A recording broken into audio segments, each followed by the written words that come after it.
Welcome to the Butts and Seats podcast, episode number 69. Nice. Yeah, I was debating, do we do something sexy for this episode? And I was like, No, let's this just is actually not a sexy number. It's a silly number. sexual in nature. It's devolved. I'm Nick alongside Emily. As always. Emily, what is it we do here? You sound so low energy. Are you good? Ugh, am I part of Raven's flock? Because I'm a sick boy. Oh. Yeah, Nick is a little hoarse today. But, as he asked, what it is we do here every week.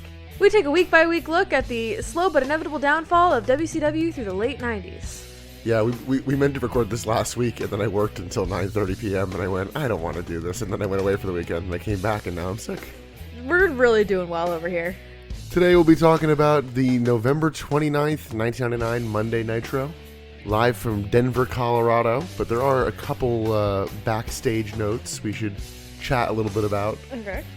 This show did a 3.1 to Raw's 6.5. 3.1 really doesn't sound like it was that bad, though. No, but when... For Nitro, not that bad. I mean, it's been holding around there. I don't think it's gotten below a 2 yet. What was on Raw that made it a 6.5? The wedding of Test and Stephanie McMahon. Oh, God. Yes. Which, that whole segment has a very different vibe now in 2023. Together forever. I forgot we need to incorporate that somehow into our wedding. Oh, yeah, we do. How the hell are we going to do that? I don't know. That can be our walkout music. I was walking out of the chapel. And then Vince comes in, just like, hold on a second, pal. So let's talk a little bit about what's been happening in the world of wrestling in 1999, not in 2023. I was like, what do you know that I don't? We don't have enough time to talk about everything going on in 2023. I don't want to talk about what's happening in 2023. There are other podcasts for that. I don't want to think about it. So Tori Wilson is in contract negotiations. She wants $250,000 per year for 3 years. That's it? Yeah, and WWE was like, no. Of course they are. Girl. Well, additionally, I think Eddie's getting more heat on this than she is, but Why? do you remember last week when Kidman just like flipped out about them being seen together? They were supposed to kiss. Oh, Eddie and Tori were? Yeah. And did Eddie say no? Yeah, he's like, What a fucking gentleman. I'm married, I don't want to Good for him. kiss another woman on live TV. Good for him. Relatedly to the Filthy Animals, Rey Mysterio actually got surgery for his knee, so Yay. he won't be coming back and making an ass out of me. Good. He will be back before the show ends, though. Okay. I don't understand why he sticks it out as long as he does. The kid's too good. And I know they're not paying him enough either. Additionally, Billy Kidman and Eddie Guerrero are both a little banged up. Kidman's dealing with a sore neck. Eddie's dealing with an elbow injury, which is weird because when he goes to WWF, he immediately injures his elbow. Oh, wow, shit. But like in So a it's fluke weekend accident, here, just I like, guess. yeah. DDP has apparently asked for his release. Oh, shit. He won't get it, but Oh. yeah. Once you ask for it, though, like, and they say no, what are you going to do? I mean, he's a pretty big fixture of WWE in 2000, so... The problem is he's close with Eric Bischoff, and it's like, well, Bischoff's not coming back, so I'm a little screwed here. Fair. But Bishop does come back. Yes. Okay. I was trying to remember that.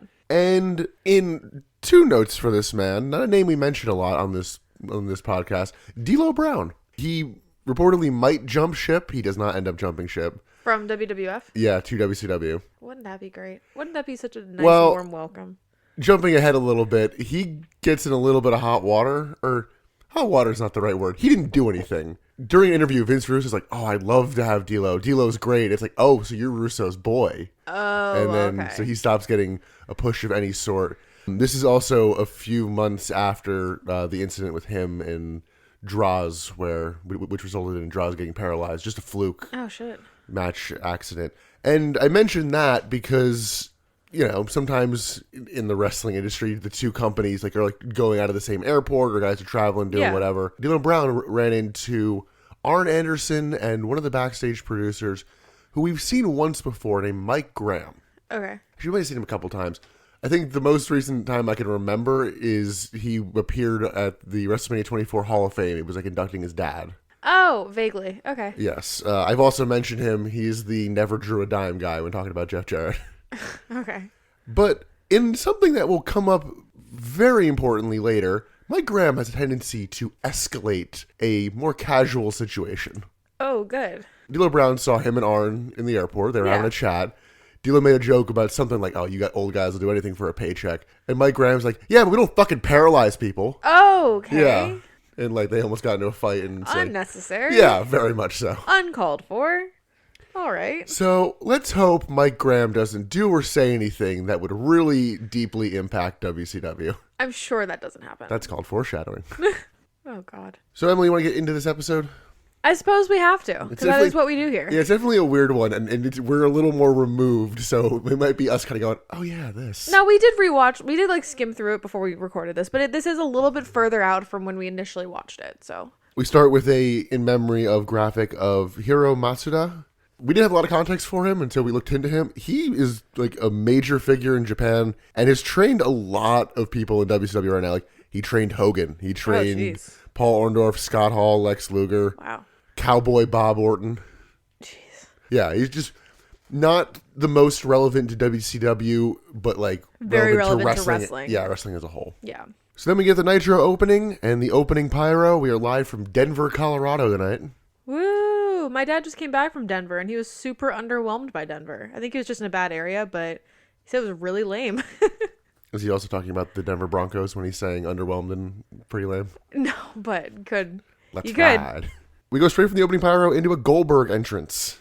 Like, full entrance, walking from the back. Hella pyro, of course. Never really thought about this, but, like, it's really a good thing to give Goldberg the nice long entrance to start, because in the era of call your friend, tell him what's on, they have time to, get to the TV and turn it on, not miss anything. That is true. I mean, with other people, they're just, like, running down the ramp. You don't really have a second. Like, you can hear the music for Goldberg start when you're, like, in the kitchen getting a snack or in the bathroom, and you have a second to run out. And you'll still catch it. Goldberg grabs a mic and addresses the outsiders. He asks them if he looks like the kind of guy to mess around with. Do you remember that PA that ran behind Goldberg when he was coming down the ramp? Yeah, there was a lot of PA action on this show today. They just didn't know where to be when. They just kept crossing in front of the camera at random points. It was funny. Goldberg also notes that he does not appreciate the outsiders' comedy. Getting sick of that comedy shit. Which I feel like Kevin Nash is relishing in. Oh, I know. He loves that. Goldberg says he's here tonight to put a stop to their games, and it's part of the promo as a whole. Like, it's a bit awkward, but there's enough intensity to where he covers for it, which is kind of just Goldberg promos in general. And I did note, I'm like, you came out, talked all about the outsiders. You're facing Brett for the world title in 3 weeks, and that you do not seem concerned at all with that. No, not in the slightest. He then says that Nash is next, and the outsiders come out. Hall says they're here to bring the comedy. I'm like, yeah. I don't think bringing the comedy should be your whole thing. Like, you can have comedic moments, but if you are putting all of your eggs in the funny basket, it's not going to land. Nash says they have 5 words for Goldberg, and I was like, what the fuck is this going to be? And then it's, don't sing it, bring it. Which I had to, like, count on. Yeah, we all... Like, don't sing it, bring it. Got it. That is 5. Good job. Good job, Scott. They get in the ring, and then Sid's music hits. He says there's a new babyface in town. Just, like, straight up word for word. I'm like, oh. Cool. Okay. We're not even, like, pretending. Hello? Sid gets in the ring, so they all brawl. Security tries to break it up, and eventually does, but it takes him a few attempts. And then Goldberg and Sid hug. It's like, okay, you guys are just buddies. They like fully hug. And the thing is, like, I appreciate when men show their emotions, whatever, be close to each other. There is something about 2 very large, very intense men that are incredibly muscly and sweaty and slick hugging that just grosses me out. It's just like, it gave me an ick. Like, ugh, don't touch me. It's not even like a homophobic thing. It's like, that can't have felt good. Like, ugh. Tony and Bobby check in. Very red jacket on Bobby. A statement jacket, if you will. What was the statement? I am here. Okay. Hello. They also say that we have a triple main event. AKA, which is not a triple. That's not a thing. And even funnier, none of them are the main events. Bobby just kind of amuses himself while Tony talks. They also hype up that they're doing Steve Williams versus Jerry Only. Oh. And there's going to be a mud match. There will be a mud match, which we just kind of assume because it's 1999. It's the Nitro girls. Like, yeah, especially following up after the match. Yeah, with all the battles and all the stupid cat fights happening backstage with them, you would assume mud equals hot ladies getting down and dirty. That's what 1999 would lead you to believe. If there was a mud match in WWF, you bet your ass it's going to be women. I really should have seen through this quicker because they go from that to Roddy Piper arriving, as does these two women in a separate car. One of them is a fairly large woman. Her name is Rhonda Singh. She's also known as Bertha Faye in WWF. Oh. The other woman, I don't know. I didn't really see a lot of info on. No idea what her name is. No idea. But, like, she's a fairly normal-looking woman. They're big in comparison to Stacy Keibler. Like, everyone's big in comparison to Stacy Keibler. The legs were not as long, though. They were not. They actually did stop at the end of the day. By the way, can I just tell you one of my favorite phrases that I forgot about? What? My legs go all the way down to the floor. So we stay backstage. The goons. The goons! I thought they're talking to the boss, but apparently they're talking to Tony Marinara. Is Tony Marinara not the boss? He's not the head boss. He's not the Copa de la Copa, whatever they... The creme de la Copa, whatever. The Copa Cabana. The Capicola. The Copa Cabana. I did laugh at that. They like can't remember Disco Inferno's name during this. Yeah, he got it mixed up with Sting. Which I really thought that was going to play more into this. It did not. Yeah, no, these guys are just kind of dumb. They're goony. They have their own adventure tonight, which we'll go through as we get to it. But let's go to our first match tonight. It is Buff Bagwell and Booker T versus Creative Control with Kurt Hennig for the tag team titles. Woo! And I have to ask, in shoot and kayfabe, and kayfabe shoot. Why are Buff and Booker getting a tag team title match? I really thought you were going to throw a Who's That Pokemon on me. And I'm like, I don't even know what these men were wearing. What? No. Sorry. The two guys who are against the powers that be, why are they being rewarded with a tag team title match? Also, I don't know they've ever tagged together. I don't think they ever have. Their tagging together did feel really, really random. I mean, you never. There might be a random match from like 97 or something. The only thing that I can think of in kayfabe as to why they have a tag team title match is to shut them up. Like, if they want to prove to them that they are going to lose to Creative Control and the powers that be no matter what. So you can keep whining about getting a match. Here's your match. You lost. You're going to lose, and you're going to keep losing. I don't think you need to put the titles on the line for that. I think it just, like, drives home a point. Also just makes the powers that be look even more dumb, because, like, what if a fluke happened? Yeah, no, it's not a good angle for them. Like, you're right. What if they did win? But I think that's the only kind of kayfabe reasoning I can give to this. You were talking about Bobby having a statement outfit. Hell yeah. What about Kurt Hennig's outfit? I love the turtleneck look. The turtleneck blazer and blue jeans. It was the blue jeans that I'm like... I think it's a vibe. I think it's great. One of these things is not like that is the a other. 2023 look right there. You telling me Kurt Hennig was ahead of his time? I think fashion is cyclical. I don't think he was ahead of his time. I think he was on par with his time. It just came back. I mean, do you remember the iconic picture of The Rock in the turtleneck with the blue jeans? Yeah, but he wasn't wearing a blazer, too. This is one step above that. Come on. It's the same fucking outfit. Match starts. We get a drop kick and a buff taunt. Booker tags in, hits a side kick, and the heels cheat for the advantage, including gut wrench suplexing Booker like onto Booker's hip. It just looks sore. I'm like, ow. Yeah, it did. Axe kick from Booker, then a hot tag to Buff. Buff hits a blockbuster on one of Creative Control. It was pretty sloppy looking, but Hennig's on the apron. The other Creative Control comes in, hits Buff with a chair, and they do twin magic to swap, and they pin Buff. Creative Control attack Booker, Midnight strikes, and she hits drop kicks and clears the ring. Woo! We are spinning our wheels. We sure are. Midnight does have some terrifying thighs, though. Yes. My God. Any thoughts on this as a match? Absolutely zero. Yeah. I have no thoughts. I could not care less. It's just like Creative Control's not interesting to me, and the fact that they can do twin magic just because nobody gives a shit to know which one's Pat and which one's Gerald. Well, they are also twins. No, they're not. They're not identical. I thought they really aren't. They're not. No. Just trying to zone out when I see them on screen. No one has bothered to differentiate one from the other. They're not twins. I swear to God, I don't think they are. I think they're brothers. They are brothers. One looks very different from the other. If they're twins, they're like fraternal, I guess. Yeah, they're twin brothers. No, they're not. I'm really looking at this. They're twin brothers. Then they have really differential facial features because one has a much more round face than the other. It's a lot more squat. I mean, a little One bit. Is shorter than the other. Emily, these men are identical twins. No, they are not identical. All right, well, damn. They are identical. Yeah. I swear to God, there was a shot in this where I'm like, oh, those are very distinctly different men. So we'll get more of everyone besides Buff later. Ugh. We go to the Roomso. Juventud Guerrera is here. Russo complains to him about having to put Jushin Thunder Liger on the card tonight. What a bummer for you. Yeah. God. Really so awful. Your product is really suffering because of Jushin Thunder Liger. You literally just booked the Harris brothers. This is a super step down for you. He offers to fix Hoovie's visa problems if he wins. And I'm like, you have that kind of pull?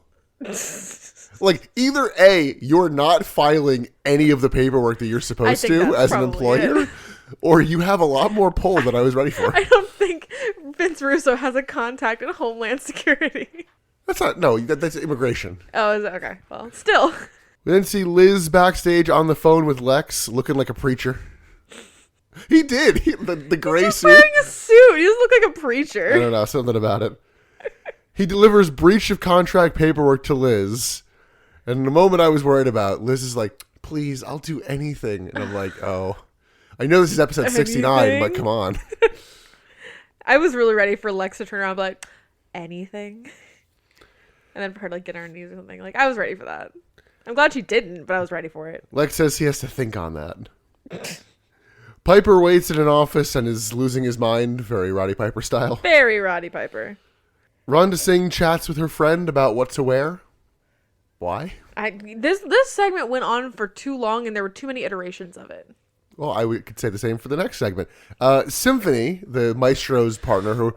Oh, I forgot about the Symphony payoff. Oh, my God. I swear, this is a different woman from Ryan Shamrock last week. This woman looks different. Because when you said it was Ryan Shamrock, I'm like, I've never seen this person before. I forgot about this whole storyline. Oh, my God. But she gets flowers delivered from the maestro, and I'm like, okay. No follow-up on that for a little while. I love that the maestro's girlfriend's name is Symphony. It's just so appropriate. It's also the best kind of Hershey bar. Okay, anyway. I'm not wrong. Backstage, Mike Tenay interviews Slappy. Listen, Slapnut. Jarrett is in a triple threat number one contenders match tonight. It's number one contender for after Starrcade, so we're not adding or changing the match to Starrcade. I keep forgetting the Starrcade's coming up so soon. I know. So do the wrestlers, I think. Would you believe it? Jarrett says he's the chosen one. Does he have stroke? I don't think did he mention stroke in this one? I don't know that he did. He might have. Wow, he must have lost the stroke. Basically, he doesn't care about Dustin Rhodes. Listen, Slapnuts. I'm the chosen one. Mike Tenay sasses him, so Jarrett just hits him over the head with the guitar. Good for him. And then we just leave Mike Tenay dead on the floor. Fucking dead. We never come back to him, do we? No. No. Oh, because this is where my boy comes in. Ugh. This is a great episode, actually. I'm remembering different parts of it. This is a top tier episode. Then get Brian Knobs coming out, and he grabs a mic. He says he's sick to his stomach about how he lost to a woman at Mayhem. Talking about Norman Smiley. I did have to think about that one for a second, because I'm like, did you, fight Asia or Midnight? Did I forget this? Was it on Thunder? Was it when did you fight a woman? He says it's far from over and challenges Norman right now. Norman's watching a monitor in the back, and I couldn't tell if he cowers from that or the fact that he sees Finley heading towards the ring. It seemed like it was kind of... I could not tell. I couldn't tell if he was hiding from Finley or he managed to accidentally hide from Finley. I think it was the latter.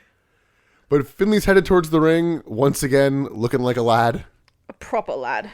In a spot I kind of liked, he has two kendo sticks. He throws one to Knobs and is like, all right. Let's go. You might as well taking the glove off, slap, time for a duel. So they're ready to go, and then Finley just drops his stick, catches Knobs's, and then just works him over. Oh, it was great. It made Finley look like I don't know whether it made him look smart or like a badass or both, but it made him look cool. It made him look powerful. And then, oh God, as he's hitting him, he smashes Knobs right in the knob. With the kendo stick. It hard. Looked, yeah. I was like, oh my God. We're smacking the knob. And then he headshots him with the stick. Of course. Finley then grabs scissors, and I'm like... I didn't like this. I was having Sid Vicious flashbacks. I just didn't like this. So I have this... Okay, so what happens is Fit Finley grabs a pair of scissors and cuts the mullet off of Brian Knobs while he's knocked out in the ring. I have this weird irrational fear of when stuff like this happens... They take a razor or a pair of scissors and they're really roughly chopping people's hair. I'm afraid they're going to catch skin or cut his ear off. So the whole time I was watching this, I'm like, you got to be more careful, man. You're cutting way too close to the skin here. It's an irrational fear of mine, but it's the same thing of I have a fear of catching my eyeball on a chain link fence. I don't know. It's weird. What? What? I don't know. I have really weird irrational fears.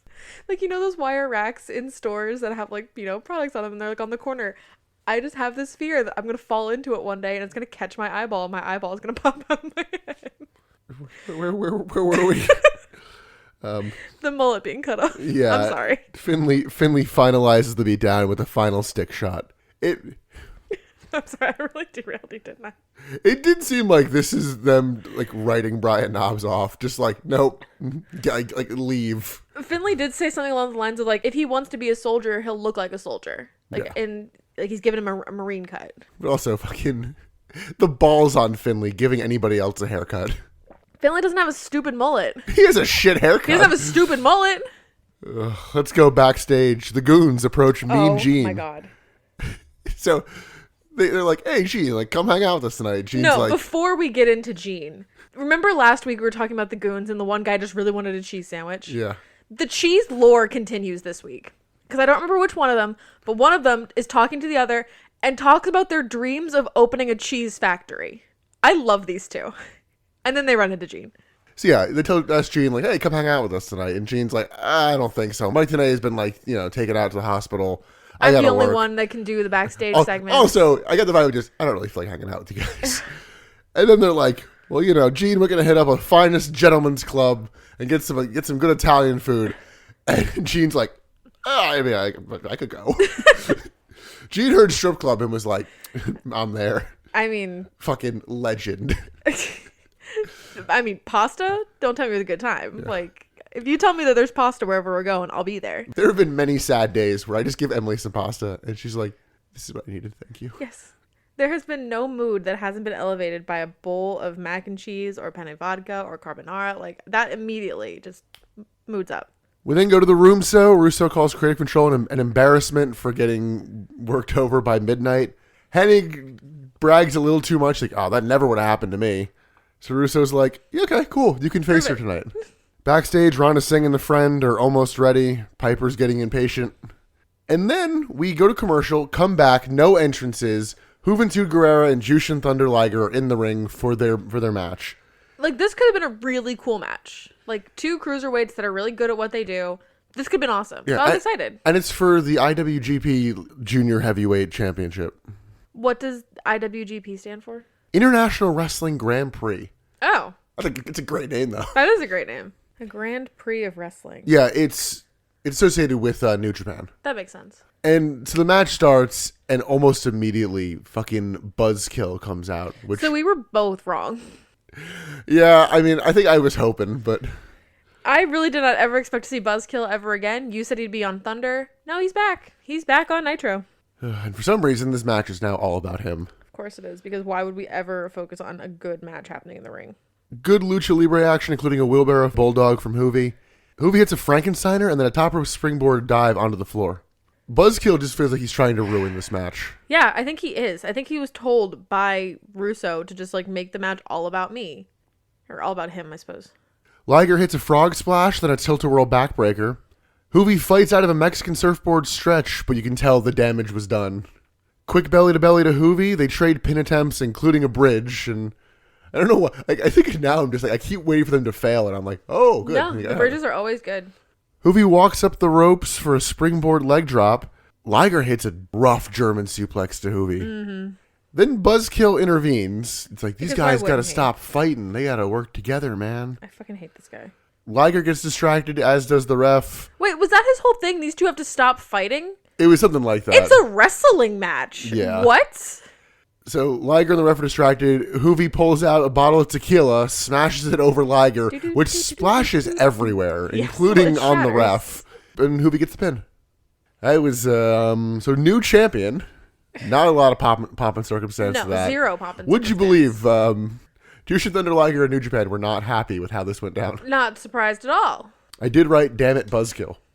Yeah. He's living up to his name. He is being a Buzzkill. He really is, because this very easily could have been, and may still be, match of the night, but he ruined it. Yeah, it was difficult to focus on. It was. And considering this is meant to be a prestigious title. It didn't feel like it. Yeah. No. Honestly, I think it's kind of comparable to when Taz was the ECW champion for like that 1 or 2 weeks in WWF, and they just like jobbed him out. It's like, oh, in the words of Vince McMahon, I don't think that really speaks very highly of me trying to help that organization. You're correct. So let's go backstage to your boy. Oh, my boy. My son. My boy. Chavo Guerrero is now the interviewer for the rest of the night. He's also still doing his selling gimmick. Yeah, like he's still being, the scummy salesman, whatever. That's fine. But taking over the backstage interviewing, the first thing he says before he starts the interviews, he says, "I have one thing to sell you, and that's excitement." And right from there, I was like, "Oh, you are my guy." This is a perfect job for you. He is so good on the mic. He does so well. I'm going to gush about him the whole night. He also tries to sell the crowd fine china. I mean, yeah, he still has a job to do. He's here to interview Steve Williams. Oklahoma talks with the facial paralysis. Steve Williams eats barbecue sauce and says the match will be a slobber knocker. Of course. Anyway. Elsewhere, Symphony receives chocolates from the maestro. Elsewhere backstage, Sid is just a little too hyped up. He's like having a fit. Elsewhere, the goons and Gene are at the club. There's a lot of elsewhere happening. Yeah. It didn't really feel like a strip club. It wasn't. I don't know what the difference between a strip club and a gentleman's club is. It's the same thing. It's just a different name. Okay. Gentleman's club makes it feel like a little bit classier. Welcome to marketing. But I the only reason I know is I go for the buffet. Oh, sure. And you read Playboy for the articles, right? I would never. I read Hustler for the articles. And you know there are articles in Hustler. I have no idea. I've never opened either of those magazines. Chavo then interviews the Outsiders. Chavo notes that Hall is defending the U.S. title. And then Hall and Nash have a little chat about the TV title. Oh, man. They chat about it. Nash tells Hall to give it to him. And they chat about it in the sense of like, I don't even know why I have this. I don't defend it. Like, there's no real reason for me to have it. So Nash is like, okay, so give it to me. And then they like fake playing basketball. Chavo does note that Chavo does fake commentary and notes that Nash is number 69. Nice. And Kevin Nash throws it in the trash. Jimmy chucks it in the bin. Yep. And that's the end of that, right? Yeah, totally. Actually, in, the arena where the wrestling show is, the Revolution come out with a massive American flag. Douglas says that Operation Roadkill was a huge success and that the filthy animals are no more. I mean, are they? I'd say so, but they're not no more. They're just not here this week. Well, I mean, they kind of talk about how, Ray's gone. Eddie and Kidman are arguing. In kayfabe, injured Conan's arm. Filthy animals are done. They're not done. They're just down. They are stepping on the American flag the entire time they're doing this. I don't understand why they're so anti-America. They're all fucking American. Well, Dean explains this. They're mad that the crowd cheered a Canadian. And I'm like, they were in Canada when Brett won the title. They're mad that they cheered a Canadian, so they're like, you know what, fuck America? Why not say fuck Canada? Tonight, they're leaving America, and they're now a sovereign nation. And they all get cool new names. Because that's what happens when you become a sovereign citizen, you get a new name. Dean is now the Python. Of course. Shane Douglas is the Rattler. Of course. Asia is the Boa. And Perry Saturn interrupts to give himself his own name. I'm the Trouser. Get it? Trouser Snake. It's episode 69, baby. Nice. Hacksaw Jim Duggan then comes out and immediately starts a USA chant. Rah, rah, America. Oh, wait, we have to talk about his 2x4. Yes. Well, because he goes to fight the Revolution with his, trademark 2x4. And he goes to hit Asia, but Dean stops him, and they all beat down Duggan. And this is where we notice the 2x4 is curving. It's curved to a 45-degree angle at this point. Yeah. And it's not splintering like wood does. Yeah. It's just bent. At this point, I'm like, this is a cardboard 2x4. They pose over Duggan, and then Benoit makes a save, grabs the 2x4. I'm like, guys, just stop grabbing it. Stop grabbing it. Stop bringing attention to it. It's very clearly cardboard. Oh, it's so sad. Yeah. Or maybe styrofoam. I don't know. I not wood. I appreciated that, he wasn't going around smacking everybody with the full wood, but find something better. Find something that's not going to bend. Get plastic. It's basically the flip side of, during Money in the Bank matches, WWE will sometimes, have them, break the ladders, and they'll have them made out of wood. Oh, yeah. And so splinter. Well, and so when they do it, you, see the wood, coming out of the ladder, and it's that metal frame. No, it's very much not metal. Then see Sid heading towards the ring, as are the Outsiders. There's a lot of backstage movement at this time. Vince Russo asks for Roddy Piper. Chavo tries to sell more stuff and interviews Jerry Flynn. Jerry Flynn. He has a new type of match called the Block. Yeah, what the fuck is that? It's just brawls in that like boiler room area. Okay. I figured it was gonna. It's like it's knockoff MMA. Honestly, it's discount fucking Raw Underground. Oh really? I don't even know if you how much you know anything about that. I know of it. I just don't know anything else about it. All it's missing is shitty Shane McMahon commentary. Oh, Shane. You ready for him to return to the Rumble this year again? I would love for him to return at this point. They should have him. The McMahons are in such shambles with WWE in 2023. I would love to see Shane return. They should have Shane return and have him break Santino's record somehow, or like tie up the 1 second elimination. God. That'd be hilarious. Just like, this is your punishment for last year. On top of, getting fired and excommunicated. Yeah, I mean, there's a lot more that went into that.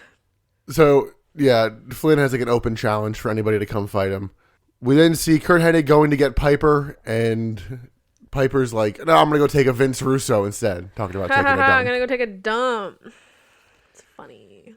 We then get, it's like our second or third match of the night. There's just so many backstage segments and non-matches that it's really hard to tell. It is Scott Hall with Kevin Nash versus Sid Vicious. Hall attacks Sid getting in the ring, but almost immediately Sid hits a clothesline as Nash gets on commentary. Nash calls the TV title a piece of garbage. He put it in the garbage, so it is garbage. Sid hits running kicks, but Hall pokes him in the eyes. And then Hall hits his like fall away slam with like way too much ease. Like it was weird because they put over Sid as being this like massive guy, like hard to lift. Hall just does it. Does it. Not a big deal. And the one thing if they were like, look at the power of Scott Hall, it's like, nope. Nope, there's the slam. Yep. You did it. Hall goes for the outsider's edge, but Sid slips out and Sid goes for a choke slam. Then Charles Robinson just gets backhanded by Scott Hall. Sid hits the choke slam and then hits a power bomb on Scott Hall. Kevin Nash comes in and goes for like an elbow drop onto Sid making the pin because it worked the other week. Yeah. Sid dodges it and then big boots Nash. Sid goes for a power bomb on Nash, but Jeff Jarrett comes in, hits Sid with a guitar, and then lays Hall over Sid for the pin. Did you get all that? That was a lot. Goldberg runs out. Of course he does. He trips hitting a spear on Jeff Jarrett, but gets enough of it to where it wasn't, It was still a powerful enough spear that, like, you can. He still hit him, like, kind of waist area. Yeah. It wasn't like he speared him in the knees. And then hits the jackhammer on Jarrett, and yeah, that was overbooked. That was something. There's the WCW we know. And then Goldberg and Sid hug like lovers. That was my note. They like have a very intense hug. What's happening? I don't know. They're like they became very close in the last like 2 weeks. I think it's just them going, Sid is a face. Sid's a face. Don't forget it. They're almost doing it to the level where I'm like, are you going to turn Sid heel back next week? Maybe. So yeah, that's the first of our 3 main events down. We then get Creative Control and Kurt Hennig escorting Piper to Russo. Steve Williams and Oklahoma head to the ring. At the club, Gene and the goons are just having a blast. They're living it up. Gene has his tie around his head. He's surrounded by women. He's having a great time. Could not care less that he literally walked out of work.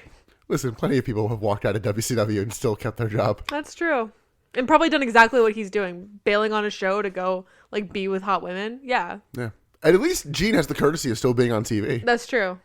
He didn't no-show the entire event. So Piper reports to the room, so he's going to ref the mud match, and he's not thrilled. It's a lot of work to get to that point. Yeah, that was it. Oh, God. The stupidest segment. In our Patrick Stewart segment of the night. In catering, Charmel and one of the other Nitro girls. I don't know which one. I think Tigress? I don't think that's Tigress. I don't know. They start a food fight. This isn't funny or sexy. Okay, so there's something that I need to rant about in here. When you're getting into a cat fight with someone and the only thing you can say to the other person is, I know you did not just say that. That's not a fucking insult. That's not a way to start a fight. Like, they say that about 6 times in this 2-minute segment. I know you did not just say that about my mom. I know you did not just touch my shirt. I know you did not just say it. What are you saying? You're not saying anything beneficial or helpful to any kind of point in your argument for this fight. Say something worth saying. The funny part that I didn't even think about until now is Charmel's in this segment, and Booker T goes on to have the catchphrase, tell me you did not just say that. Yes, and I find that so infuriating too. I find it so annoying. What do you think is going to happen? They're like, oh yeah, I didn't say that. Do you want to be gaslit? Is that the goal? So yeah, they just smear food on each other's tops. Like, and the other one just kind of lets them do it. They don't try for the dodge at all. No, not at all. Oh god. So security breaks it up as I didn't even recognize who it was at the time. No, I called her a random passerby. Yeah, Rhonda Singh's friend just randomly chokes on some food. Hoovy tries to Heimlich her, but it just kind of turns into humping. Like the crowd pops, and I'm like, this woman's dying. The commentary has to note, like, oh, that was one of the mud wrestling women. Yeah, they have to tell us. So Hoovy does the Heimlich, and it doesn't really work, so he has to call an ambulance while this woman is choking. And that's the end of the segment. What the fuck was that segment? I don't know. The Nitro girls need to either shit or get out the pot. I miss their dances. I do what I don't. I'm really mad that they chose now to rebrand the Nitro girls after we did this whole fucking competition to find a new dancer. Well, I'd rather have a Nitro Girl segment than our next match. It is Jerry Only versus Dr. Death in a steel cage match. This match is awful. Like, historically bad. And it's not because of Jerry Only. Like, just, there's so much miscommunication, and DC Williams is just like flinching. Lots of half steps. Yeah, just like, what do I do? And I'm like, dude, you're the professional one here. Yeah, he should be the one that's leading this match, not the misfit. And also, you're meant to be the dominant one. Uh-huh. You have more leeway to just bump into the guy and run into him. It should be Jerry Only being like, fuck, what do I do? It's like, yeah. But Only actually does show some like good athleticism a few He really times. does. It makes him look pretty good. Just keep shitting on Steve Williams in my notes. Just he looks awful. So Oklahoma's on commentary, if we didn't mention that. The Misfits attack Oklahoma, pour some barbecue sauce on them. Which is my best I bit. thought they should have gone further. Oh, they should have gone further. They should have done more. I don't know what more would have been, but they should have done Kill more. him. Jesus. I was thinking pour some barbecue sauce on the ground and In slide him. In kayfabe. In my favorite spot of this match, Steve Williams goes to like investigate this, and he like bumps the door open, which I don't think he's supposed to do because you kind of see him like grab it like no, keep it closed. Because then the finish of the match is Williams goes to throw Jerry Only into the corner. Jerry Only hits the door and like falls out, and it was meant to be like oh damn, He's so powerful. he's too powerful. Like because Steve Williams loses this match because he escaped the cage. So I'm like, did you just fuck up the spot? Yes, he absolutely fucked up the spot. That was so bad. This was kind of hilariously awful. It was the worst match I've seen in a very long time. Yeah. Especially considering one of these men like is a wrestler. It wasn't bad in the way that the finger poke was bad. This was bad in that it should have been better. It should have been passable. It should have been passable. Like this didn't even know what it wanted to be. And it like so many things were messed up in this. It was just hard to watch. Plus you had like the 1.5 times modifier of Oklahoma on commentary, so it's even worse. Yeah. I think I'm understanding why Dr. Death does not stick around long. Yeah, I think so. I did say last week that I was wondering why he didn't get in the ring. Here we are.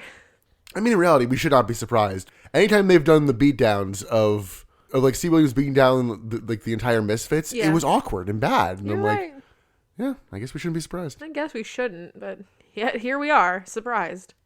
Let's go backstage to the room. So Hoovy says that he saved a woman, but the match is off. I don't really get why. I've never near choked like that, but I don't.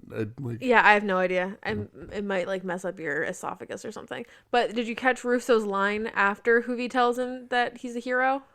Yes, but I'll let you deliver it. Russo gives him shit for kissing a wildebeest because he gave the woman CPR. Yeah.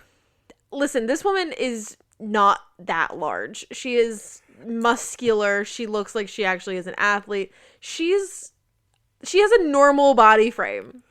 Incredibly normal. And admittedly, it doesn't help that she is like has been next to Rhonda Singh all night, who is admittedly a large woman. Yes, she is a bigger woman, but she's not like morbidly obese. She's just big. But my point being, you have the smaller one out of the two, and it's like, oh my god, she's so massive. Wildebeest. Oh my god, shut the fuck up, misogynist.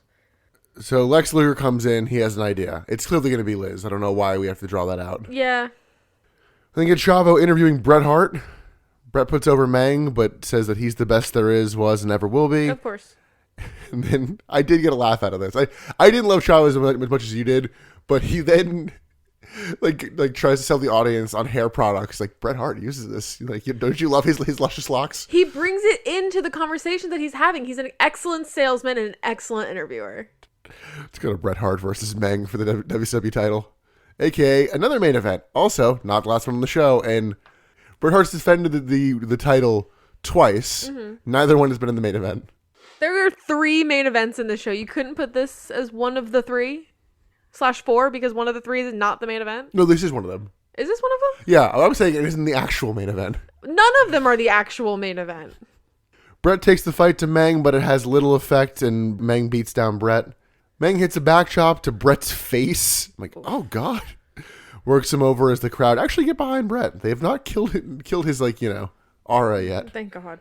Meng hits a pile driver, then a shoulder breaker, and just keeps beating down Bret. Bret hits a headbutt to Meng's stomach, Russian leg sweep, and a Bret throat elbow. The crowd starts to boo, and I'm like, oh, no. Outsiders come out. Because we can't just have a clean match. They distract Bret and take out the ref. Meng does not like the interference and attacks Hall with a tongue and death grip. I respect that. Get the fuck out of my match. I mean, that's kind of been Meng's thing. Good. He did it to Lex the other day, yeah. Nash hits 12 kendo stick shots to Meng to finally put him down. Jeez. Nash hits a jackknife powerbomb to Meng. Hall goes to hit Bret Hart with the kendo stick, but Chris Benoit runs down, stops Hall, and brawls with the Outsiders up the ramp. In the ring, Hart locks in the sharpshooter, but Meng is unconscious, so it's just match is over. At the end of this, Bret even shrugs to the audience, what the fuck was that? Yeah, for the second week in a row, Luigi wins while doing nothing. Luigi.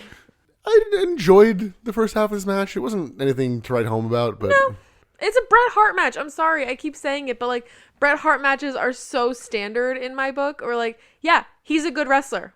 Got it. He's technical. He's good at what he does. Okay. When you put him up with all these other people that have such fanfare and faff that go along with their gimmicks, it's hard to get excited about Bret Hart. I think he fits better in the WWF where there are more people like him.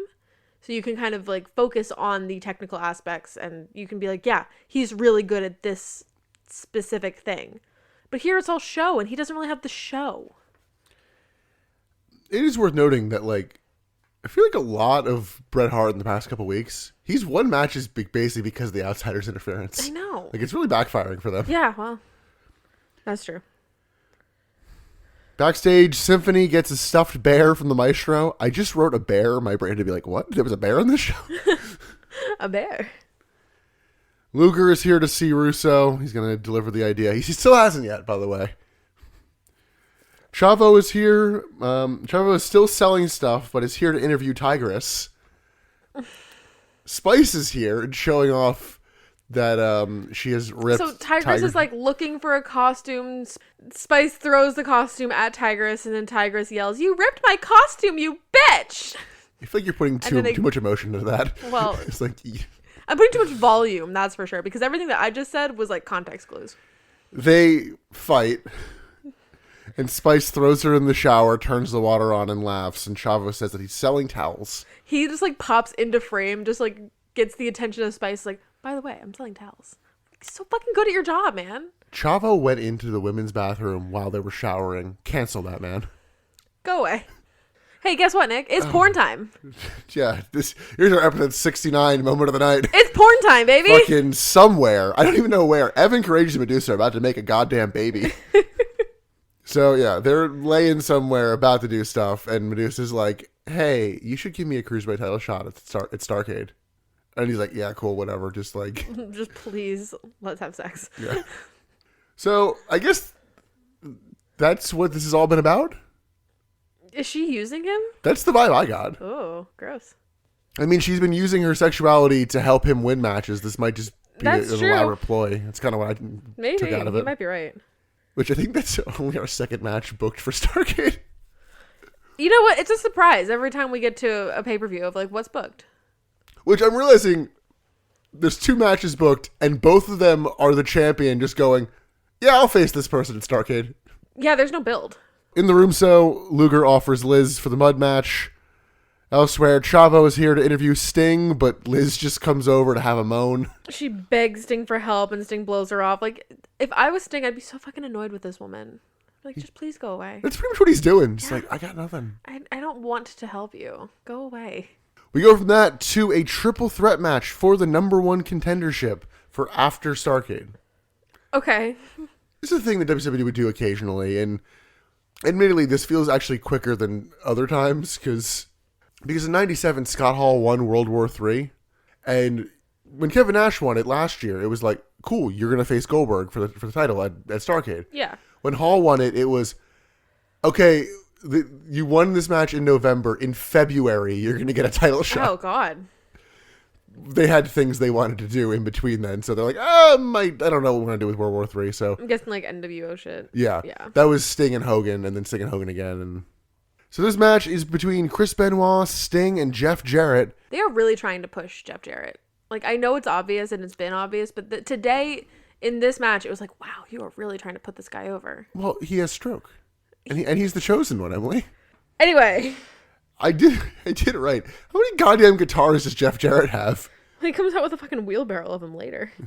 So this is where me and Emily stopped watching together, and we ended up watching it separate. I have the VHS kind of rips of, I actually think, the rest of the Nitros. I didn't realize until now that Sting's theme is dubbed on Peacock. Yeah, you pointed it out to me this morning. Because it's a Metallica song. And it's like, oh, okay. It's a good Metallica song. Yeah, admittedly, because we don't hear it enough, I'm like, does he have a Jimmy Hart knockoff of the Metallica song, or does he actually have the Metallica song? It feels like it's the Metallica song. We'll never hear it. No, we won't. Outside of the rips. I also heard he's back in his normal gear. He was just in like a t-shirt for a while, wasn't he? Yeah, he was wearing the leather pants and the tank top. Yeah, now he's just in like the singlet again. Yeah, Yeah. I didn't really notice the switch, so. I mean, I stand by. He might have lost his gear for that week because He very well may have. Because it was for Mayhem, and then it was the night after Mayhem. So He probably lost a suitcase or something. yeah, I think the report of like, oh, he was self-conscious. I think that was just wrong. Self-conscious, no. He also doesn't look. He's not in bad shape. I don't know what the hell that was. Benoit hits a snap suplex on Jarrett when the match starts, and Sting breaks up the pin. Sting tries for a pin, but Benoit breaks that up. Benoit tries for an inside cradle, but Sting kicks out immediately and is annoyed. It's like, no, what the fuck? We talked about this. We're going to beat up on Jeff Jarrett.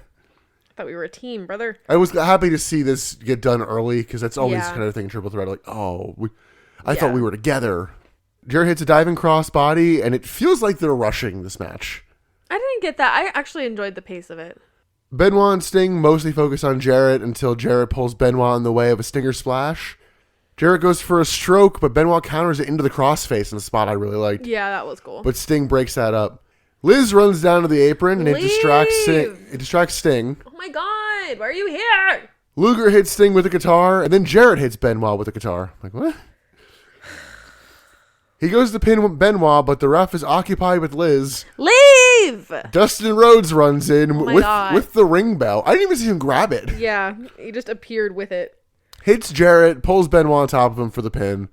Benoit is now the #1 contender, but we can't focus on that. Jesus Christ. I'm so annoyed with Liz. Please fucking leave. Thoughts on this match? It wasn't bad until it was. Once again, please give these guys more time and stop Oh my God, overbooking the finish. Please. I don't know why Seven was here. I know why Seven was here story-wise, but like I don't know why he was here. He was not necessary. Either he wasn't necessary or Liz and Lex were necessary. Liz is never necessary. Like, we don't need to do triple interference. No. It feels like Nitro of a year ago, where the main event would just be like everyone on the fucking roster come out and interfere, and then I gotta cut out. Good night. So moving on, we talked earlier about whether or not the Harris brothers were twins. Yes. At the club, 2 women come up to the goons. Yes. Were these women twins? I don't know. Or were they just attractive blondes and they all look the same? Wow. Really generalizing the looks of women. You telling me that all white blonde women look the same? All hot ones do. Do I look like them? Yeah. Wow. Thank you. And that's how you do that, ladies and gentlemen. Fuck you. So, basically the women are like, come bang us. Basically. But they have to like go check in with Gene. Like, is it okay if we leave you here? And he's fine. Yeah, Gene's has like 12 women around him. He's fine. Gene's like, come back in the fucking 80s, yeah. Gene pulls. I think that's the last we see of Gene tonight, so We don't know what happens to him. And get Kevin Nash heading towards the ring. Starcade ad. And then we get the culmination of all of the symphony stuff. Oh my god. She goes to find the maestro, but it's actually serial killer David Flair waiting in a wig. How long was he sitting there? I don't know, but then he opens up the piano and fucking Maestro is in there just dead. David is a serial killer. He's a murderer. I lost my fucking shit when that happened. When he turned around, it was David. I was like, what the fuck? I don't appreciate all this David Flair praise we're throwing around. Oh my god, it was amazing. He has really found his niche in wrestling, and I want to applaud him for that because he's so good at this character.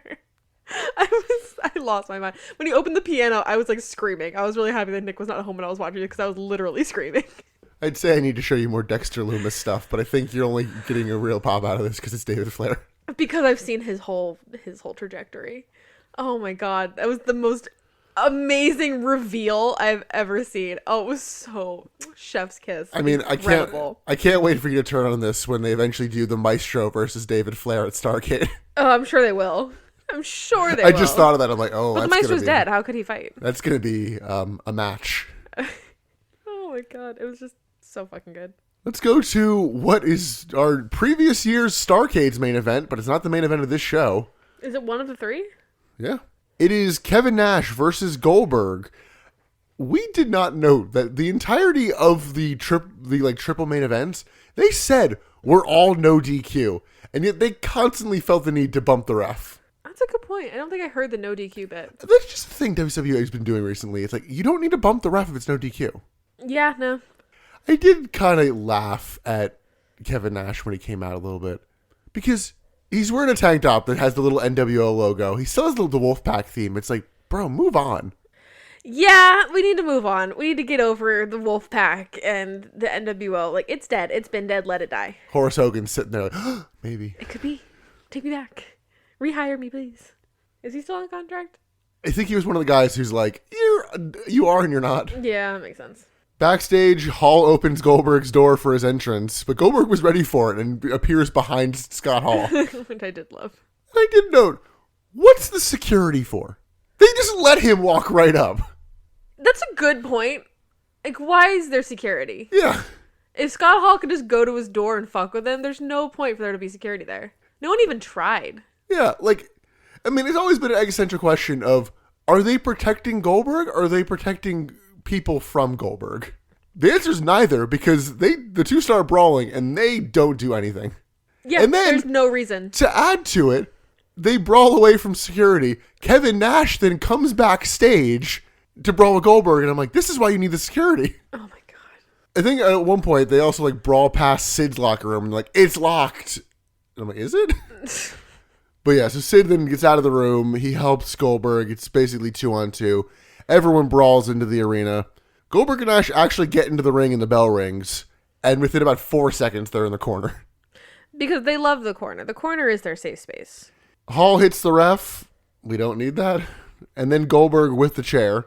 Sid half makes the save until Bret Hart comes out to actually make the save. I love that Bret Hart comes out and is like, he's like a dad being like, kids, do the fucking match that was assigned. Stop this messing around. Hart hits Nash with a chair. Sid hits a punch. Goldberg hits a spear, then a jackhammer, then the pin. Once again, what a clusterfuck. Way too fucking messy. Why is every match going to have a triple interference finish? Because Vince Russo. I don't know. No, yeah, like, that is the answer. It was a lot to follow. Everything is just like overstimulation. It's overstimulation and nothing happening. Yes. Literally, yes. You know what it is? It's like watching that video of giraffes fighting. There's a lot happening, but there's no like finale. We talked about that in the podcast. No. We found videos on the internet of just two giraffes having a brawl, just whipping their necks at each other. And it was one of those like 10 hours of... Was this one of those, or was that was just the No, turtles? There was enough. There was one that we did not click on because it was like 10 minutes of giraffes fighting to the death. Oh yeah, we did not watch that. Like, oh. But no, this was just a couple of giraffes like whacking each other in the neck, and it just like nothing happened. They were just like, fuck you, and that was it. Like walked away. Yeah. Like, okay. It was amazing. But this kind of like gave me those kinds of vibes. Like, we're fighting, but nothing's going to come of it. Nothing really happens. Speaking of nothing really happening, Piper's headed towards the arena. Oh, God. But the 8th time we've seen him tonight. Yes. Chavo interviews the outsiders. They want Benoit, Hart, Sid, and Goldberg in a cage match. Talk about overbooked. Yeah, I ended up being right, but they didn't really mention that it was going to be like 2-on-2-on-2. I'm like, do you want a 4-on-2 handicap match? Yeah. But I mean, it also basically ends up becoming a handicap match. So. It just becomes a brawl. We'll talk about it when we get there. It was a fucking mess of a match. But yeah, so that's our main event. Not one of the 3. No. So it wasn't a triple main event. It was just 3 matches and then a main event. So a regular show. Tony and Bobby. Piper comes out to the mud. Creative Control come out to oversee things. Rhonda Singh comes out. Elizabeth gets announced, but doesn't care about her contract and just goes to leave, but doesn't actually leave. Yeah. Rhonda Singh throws Piper in the mud. Piper hits a drop toe hold and mounts and spanks Rhonda Singh. Yeah. He then pulls Creative Control in the mud and pins one of them for some reason. And then his music plays. It was weird. That was certainly 5 minutes. It sure was. That was sure a way to use 5 minutes. Yep. We're not done with the mud, but here we are. We go to... I don't want to say... It's not even a hotel room. It looks like somebody's apartment. It does look like their apartment. But they don't have an apartment in Denver, those two. No. Maybe it's one of the ladies' apartments. They definitely do. The goons are making the ladies some food. They have an argument about garlic, which I swear is ripped straight from Goodfellas. Oh, really? Yeah, when they're in prison, they talk about putting too much garlic in the sauce, and this is basically that same argument. Oh, well, yeah. Vince Russo used to work in a video store, so he would just watch movies. That makes sense. I did almost bust out laughing during this. Because did you see how they tested it if the pasta was done? Yeah. Emily is vindicated. They throw it up against the wall. That's how you test if pasta's done, Nick. This was one of the beginning arguments of our relationship 4 years ago. We made spaghetti, and I tested if it was ready by throwing it against the wall of one. I think it was probably at your house. And he just got so mad at me. He's like, what are you doing? Why would you do that? I'm like, that's how I was raised doing it. That's how you test pasta. And to this day, he looks at me every time we make spaghetti, don't fucking do it. How are you going to know? I believe in a timer. How are you going to know? What if your stove is broken and you don't know it, so you're eating underdone spaghetti? Or you have it too hot and you're eating mushy-ass spaghetti. You have to know when it's done. So the goons are very excited about the idea of getting laid. Very excited. Oh, my God. Arn Anderson is here. He storms into the room, complains to Russo, and Hennig has no sympathy for him. We used to be buds. Hennig has turned on everybody. Yeah. Hennig is just the perpetual heel to everybody in the backstage. For some reason, we then go to the Skybox. Chavo is here with Sky. Do you get it? Ha ha ha. I don't even know if that was intentional. I really don't. I have no idea because I forgot that her name was Sky. Sky calls Spice and her friends hussies. Then I caught her name ever so briefly. Another Nitro girl named Che comes out, and they brawl. I forgot that this even happened. Was there a reasoning behind their brawling? She called her a hussy. Okay. You wouldn't want to throw hands if someone called you a hussy? No, because I've been called worse. Then go to Jerry Flynn in the boiler room. The Wall is here to fight him. Thank God. This so is where proud. I noted it's Nitro Underground. All right, and I'm gonna read my notes verbatim here. Please. They brawl and brawl. The crowd turns on this as they brawl. They brawl. They have one spot, which is kicking doors open. Big boos. Berlin hits Flynn with a pipe. The Wall gets the pipe and chases Berlin. Flynn starts getting to his feet. On commentary, Bobby Heenan says, "I don't get it." I missed that. And I don't think I can say anything that hasn't been said. There was a lot of grunting. Yeah. There was so much grunting. I don't know why we need to have WCW Fight Club, but here we are. I don't know. Just Bobby Heenan. I don't get it. Same, Bobby. I don't want this to become a regular thing, but this is 2 weeks of it, so I'm worried. Is the Wall turning on Berlin, though? They've been doing that for 4 weeks. That's true. The turn just keeps not taking. Then we get Chavo interviewing Roddy Piper, and Piper actually shits on Chavo a bit kind here. of shoot, yeah. I mean, I thought it was rightfully good. so, because it was like, I know your family. Like, you have a well-respected family. What the fuck are you doing with this bullshit? Like, stand up for yourself. He like names his Chavo's father and grandfather. It's like, they had guts. I fought them. You are nothing. He then just starts brawling with the outsiders who are walking by, but Piper's still like covered in mud. They just walk by. They don't even antagonize him. They're just passing by. Yeah. Oh yeah, he is still covered in mud, and now the outsiders are covered in mud. Elsewhere backstage, Curly Bill is here. No. He convinces Kurt Hennig to like have him accompany him to the ring. Ugh, what a kiss-ass little bitch. Because he convinces Kurt Hennig to hire him because he's wearing a Rap is Crap shirt. He's sucking up. He wasn't even part of the West Texas Rednecks when they went on the I Hate Rap tour. So what a fucking kiss-ass move. Go away. He is going to get a cool new name soon. Cooler than Curly Bill? Is it Vincent? Does he just go back to Vincent? No. Well, I'll do you one better. Shane. Good Lord. Oh my God. Really, Shane? We're going for Shane now? That's really lame. Do we get a new woman and call her Stephanie? You acted like Vincent wasn't lame. I don't know. Vincent happened so early on that it didn't feel like a direct thing. Oh, it was. I can recognize that it was, but it didn't feel so blatant. I mean, we talked about this before, but admittedly, it is kind of a clap back because he was called Virgil because that's Dusty Rhodes' actual name. But you have to be so in the know for Virgil. What's this poor man's actual name? I think it's like Mike Jones. Which I think he will go by it for a little bit too. Let's go to the room before we go to our next match. Russo confronts Lex Luger about Miss Elizabeth not showing up. Lex promises that Liz will end up in the mud tonight. It's like, you'll get your ratings. Gross. We're going to get Midnight versus Kurt Hennig, and I swear, this woman gets more ripped every segment. Swear to God. She's like in the back pumping iron. All she eats is spinach and unseasoned chicken. I don't know. Like, all she does is straight protein, and I don't know. She's fucking Popeye. I ate a bowl of nails for breakfast. Without any milk. Oh, right this way. Commentary notes that Piper is now the ref for the main event as well. Hennig just wrestles her, and she kips up. It's like, oh. Hits some very basic offense. Hennig is earning his paycheck for the first half of this match, just bumping around like a boss for her. Like, he's being safe, making her look good. Hennig then gets out, locks in an abdominal stretch, and in a weird spot, like, slaps her in the boob a couple times. Oh, so I did catch this. I think he was trying to do a chop, but forgot that she was a woman and realized that he was chopping her tit and had to, like, readjust, and it shook him a little bit. I couldn't tell what it was. I was like, what the fuck? It looked like he was trying to do it, like, when they were in the abdominal stretch. I think that he was trying to do a chop to her chest, like he would a male wrestler, but she has boobs, so, like, he couldn't do that. I remember seeing that. I'm like, oh, you don't know how to wrestle a woman, do you? The lights go out. Stevie Ray is here. Why is he here? He attacks Hennig and the bell rings. I mean, he got suspended by the powers that be. Yeah, but like it's Stevie Ray. Did anybody even recognize that even happened? Then the lights go out again. Curly Bill attacks Stevie. Good God. Lights go out a third time. Arn Anderson's here.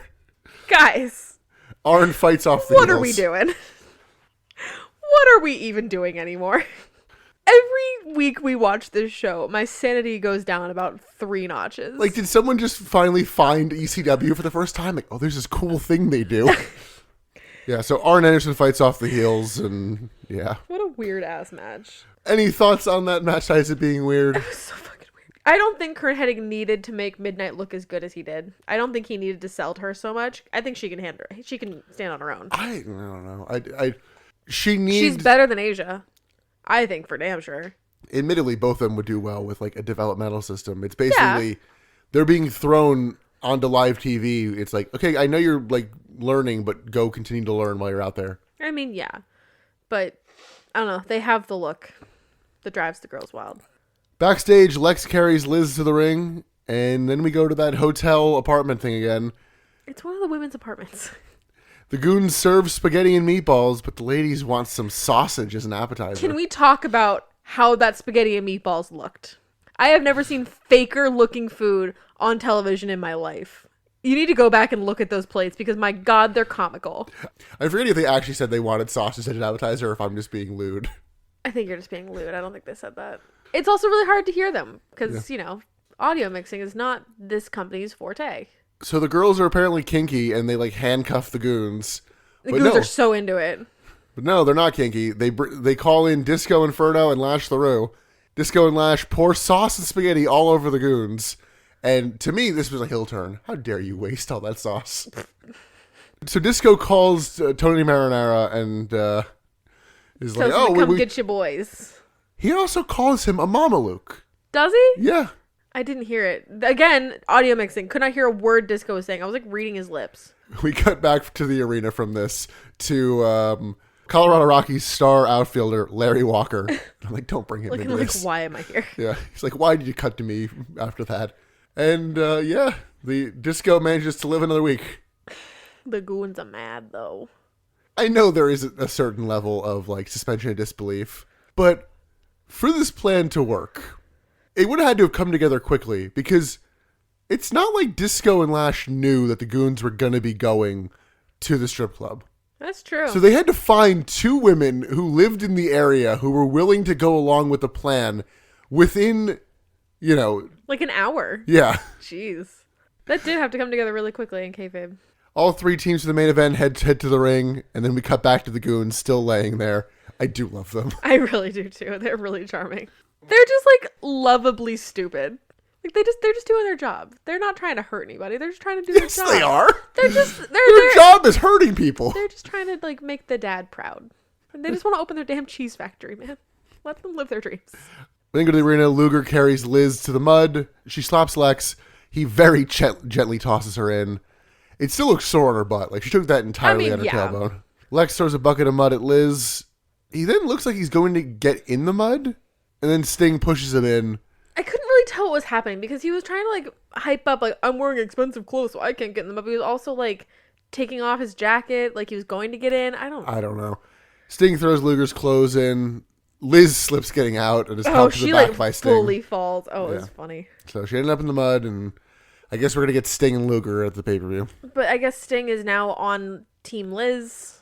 I would have just let this play out. Like, if I was Sting, I'd just be like, just go away. I do want to remind you that the last episode was called You Are All Bystanders, and you are literally saying Sting should be one. I understand. I have nothing if not a hypocrite, okay? Let's go to the main event. It's the Canadians versus the Outsiders versus Team Finisher, a.k.a. Bret Hart and Chris Benoit versus Kevin Nash and Scott Hall versus Goldberg and Sid Vicious. Piper is still a bit muddy from his match earlier. But it's like dried and caked mud at this point. Yeah. Like he didn't even bother trying to go like wash his face or get changed. Why is this in a cage? 'Cause fuck you, that's why. Sid is so fucking hyped to be a babyface. He's so excited. I have not seen this amount of energy out of Sid since like we started seeing him. Everyone brawls, but it's just mostly with the Outsiders, like weird handicap match vibes. They don't seem to have a plan for this match at all.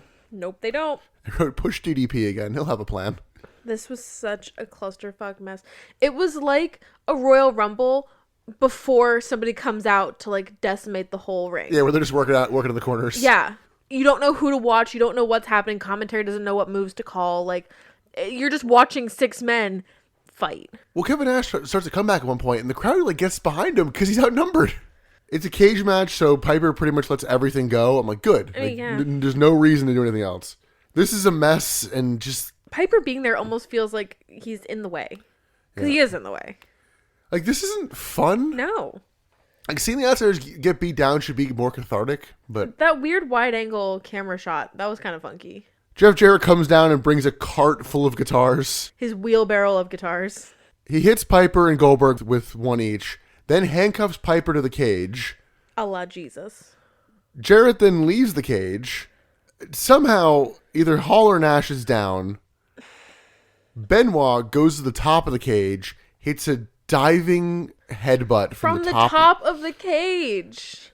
It's not worth it. Oh, not for this match. Piper makes the count. Sid just watches his team lose. I'm like, out of respect for the move. I have no idea. And as if that wasn't enough head trauma, immediately after the bell, Benoit gets hit with a guitar over the head. I'm just like, please stop.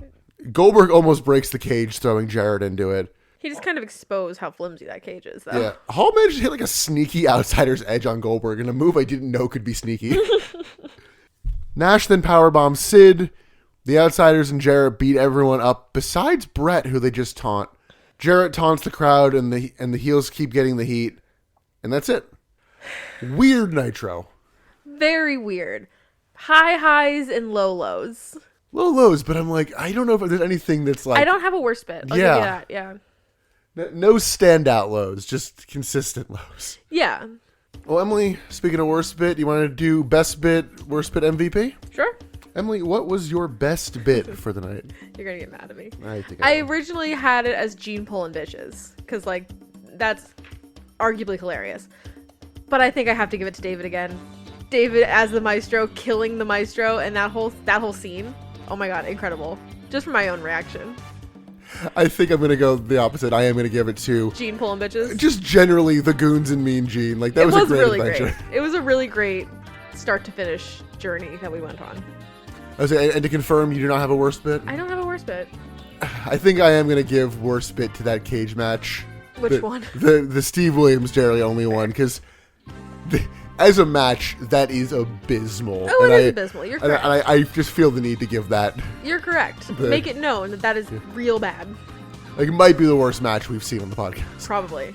It's going to be up there. We have to keep that in mind when we go back and do our next round of awards. And Emily, who is your MVP? Oh, Chavo. Obviously Chavo. Oh my god, that guy took a new role and ran with it. He was made to be a backstage interviewer. He did so well. I hope he stays doing that. I hope they fire Mike Tenay, because who needs him? Who'd you pick? Mine might be a little surprising, and I was kind of thinking about it while we were talking, because I'm like, I didn't have one coming in. I think I'm going to give it to Sid. Why? Because the whole thing is that, you know, they weirdly turned him babyface, and he is solidifying that. He hasn't, similar to Chavo, he has a new role, and he is taking that and fucking sprinting with it. I guess, yeah. No one remembers him being a heel a few weeks ago at this point. That's true. He's coming out. He's getting everybody jazzed. He's giving Goldberg hugs. Fucking somewhere a Big Brother player is very jealous. I was actually thinking the same thing. Poor Frank. And that's going to do it for this episode of the Butts and Seats podcast. Next up is just the next Nitro. I think it's December 6th. Nick, how, if you had to, in one word, would you describe this recording of the podcast? Would it be nice? It'd be pretty fucking nice. But Emily, if they wanted to follow us in all of our niceness, where could they do that? You can follow us on Twitter and Instagram at ButtsInThePod. You can follow us on Facebook at Butts and Seats Podcast. And you can listen to all of our back catalog on Apple Podcasts, Google Podcasts, Amazon Podcasts, Stitcher, iHeartRadio. I forgot about Samsung Podcasts again. Oh no! All the usual places that aren't SoundCloud. Yeah, we are not on SoundCloud. We're on RSS.com too. Cool. That's our new host site, by the way. Oh, okay. Well. Once again, if you see us pop up somewhere that is not your usual spot, and we're not on your usual spot, let us know. But until the next episode, any closing thoughts? Not really. It'll be episode 70. Oh, we can take a shot next episode. It feels like it's been so long. I know. Well, until then, I'm Nick. I'm Emily. And thanks for listening to the Butts and Seats podcast. Bye.